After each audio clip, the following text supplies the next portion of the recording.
Hi all, welcome back to our channel smart Soni Siva. ఈరోజు మన వీడియోలో బంగాళదుంప ఫ్రైని ఎలా చేసుకోవాలో చూపించబోతున్నాను. ఎప్పుడు మనం చేసుకునే బంగాళదుంప ఫ్రై కాకుండా ఇలా ఒకసారి ట్రై చేయండి, చాలా బాగుంటుంది. డిఫరెంట్ వేలో చూపిస్తున్నాను అనమాట. సో చేసుకోవడం కూడా చాలా ఈజీ, చాలా బాగుంటుంది. అన్నంలోకి అయినా డైరెక్ట్గా కలుపుకొని తినొచ్చు, లేదా సైడ్ డిష్గా పప్పు, చారు ఇలాంటి వాటిల్లో కూడా చాలా బాగుంటుంది. సో వీడియోని స్కిప్ చేయకుండా లాస్ట్ వరకు చూసేయండి. ఈ బంగాళదుంప ఫ్రైని ఎలా చేసుకోవాలో చూసేద్దాం. ముందుగా నేను బంగాళదుంపల్ని పీల్ తీసేసుకొని పెట్టుకున్నానండి. ఇక్కడ ఒక 5 బంగాళదుంపలు తీసుకున్నాను, ఈ సైజులో ఉండేవి. సో ఇప్పుడు వీటిని కట్ చేసేసుకోవాలి. నేను వీడియోలో చూపిస్తున్న విధంగా కట్ చేసేసుకోవాలి.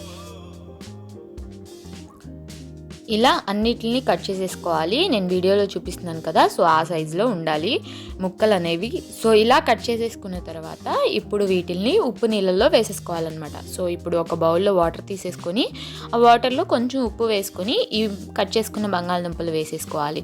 ఇలా వేయటం వల్ల నల్లబడకుండా ఉంటాయి, కలర్ చేంజ్ అవ్వకుండా ఉంటాయి అన్నమాట.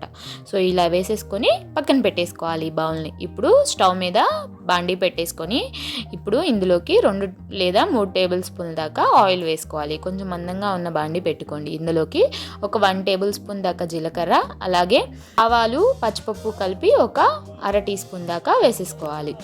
వేసేసుకొని ఇందులోకి వెల్లుల్లి వేసుకోండి, 4 దంచుకొని. ఇది కార్తీక మాసం కదండి, తినని వాళ్ళు ఎవరైనా ఉంటే వెల్లుల్లిని స్కిప్ చేసేయండి.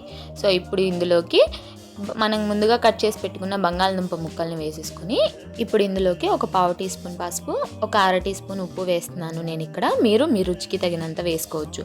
సో ఇలా వేసేసుకున్న తర్వాత అంతా కలిసే విధంగా బాగా కలిపేసుకోవాలి.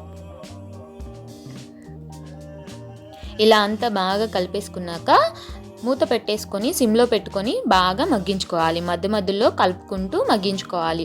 సిమ్లోనే పెట్టుకోవాలండి, హైలో పెట్టినా లేకపోతే మీడియంలో పెట్టినా మాడిపోతాయి. సో జాగ్రత్తగా ఇక్కడ సిమ్లో పెట్టుకొని మగ్గించుకోవాలి. ఇలా మధ్య మధ్యలో మూత తీసి కలుపుకుంటూ మగ్గించేసుకోవాలి. మళ్ళీ మూత పెట్టేసుకొని బంగాళదుంప ఉడికేంత వరకు మగ్గించుకోవాలి. చూస్తున్నారు కదా, నాకు ఇక్కడ బంగాళదుంప మొత్తం టోటల్గా ఉడకడానికి 7 to 8 మినిట్స్ పట్టిందండి. సో చూస్తున్నారు కదా, చాలా మెత్తగా ఉడికిపోయింది. నేను చూపిస్తాను చూడండి.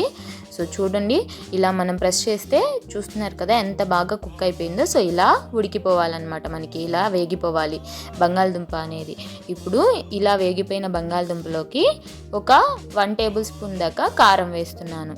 సో కారం వేసిన తర్వాత ఒక 1/2 టీ స్పూన్ దాకా ధనియాల పొడి, ఒక 1/4 టీ స్పూన్ దాకా గరం మసాలా వేసుకొని అంతా బాగా కలిసే విధంగా కలిపేసుకోవాలి. ఒక నిమిషం పాటు బాగా ఫ్రై చేసేసుకోవాలి.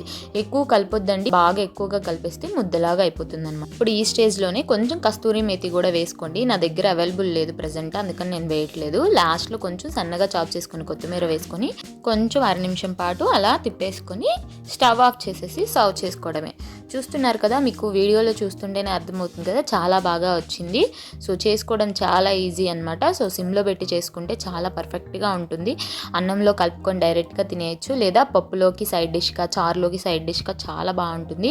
ఒకసారి ట్రై చేయండి మీరు కూడా, ఈ పద్ధతిలో చాలా చాలా బాగుంటుంది.